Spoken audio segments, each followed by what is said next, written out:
And as the sun comes back out after that little rain spell, and the thunder is rumbling across the sky,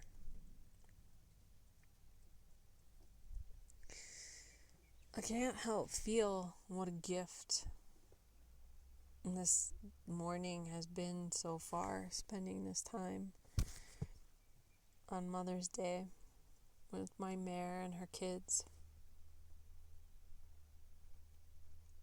Doing my best, being my best, remembering the wholeness that I'm here to help bring back and reinfuse into the whole. Like, this is not about me, not about me ego-wise or anything like that. This is just the unique role that I play in this play where the wholeness is just bringing itself back together, and we're mending the sacred hoop of life so that we all remember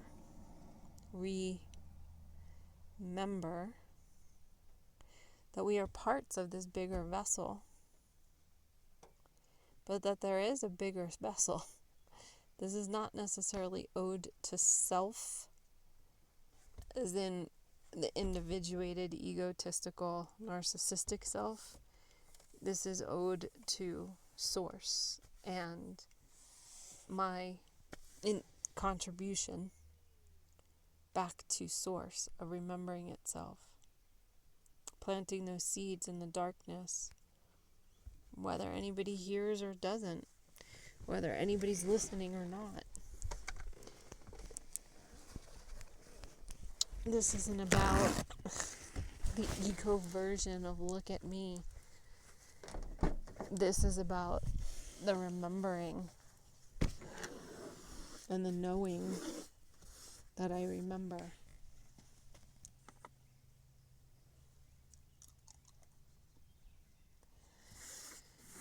And this horse, well, it's pretty dang clear. She already remembers. She knows. She knows it all. She doesn't need me to help her remember. She's gracing me with the gift of her presence in my life so that I can learn to remember, which she already knows.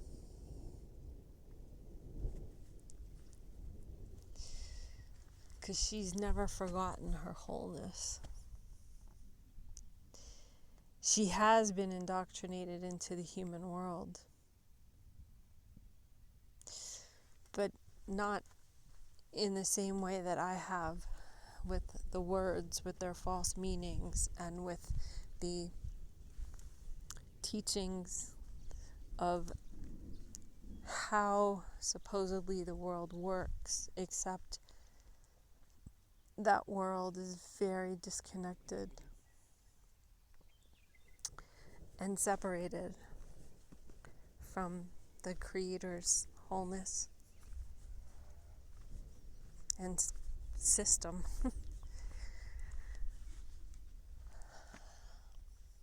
It's interesting, they say every cloud has a silver lining, and as these storm clouds pass over the blue sky, I see a cloud with a silver lining. And so I am reminded on this journey with this horse of the silver lining that comes from forgetting and remembering.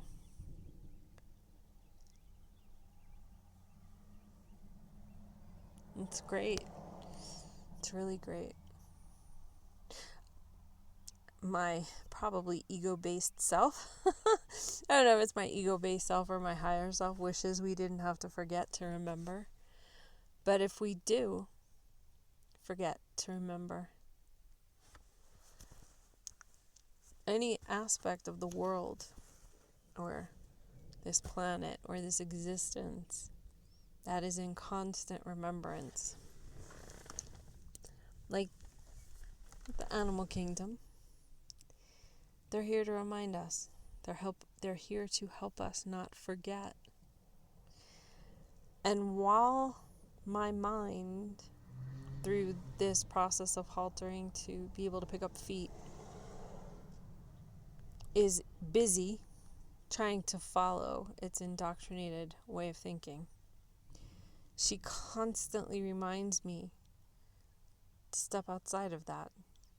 That's why I decided not to put the halter on her face and put it around her neck. It's why I decided to just bring the mounting block in and be at a height that's comfortable for her. It's not intimidating.